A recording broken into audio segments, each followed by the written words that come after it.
Heard of it, that there has been riverine warfare, and these people who you saw were not refugees from East Pakistan. We started off with an open hand. Just the example I keep on giving. Here, I feel the senators and congressmen. It is in effect a military coup. My house was surrounded by the military. My office, other government offices, telephone, television.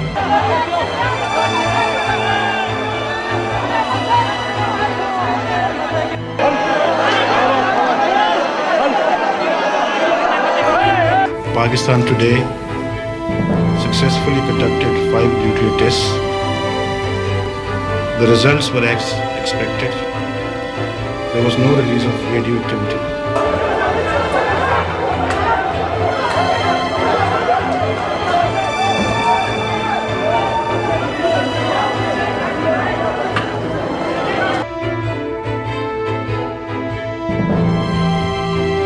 Ladies and gentlemen, this is a difficult moment for America. The United States has conducted an operation that killed Osama bin Laden. Abu Bakr al-Baghdadi is dead.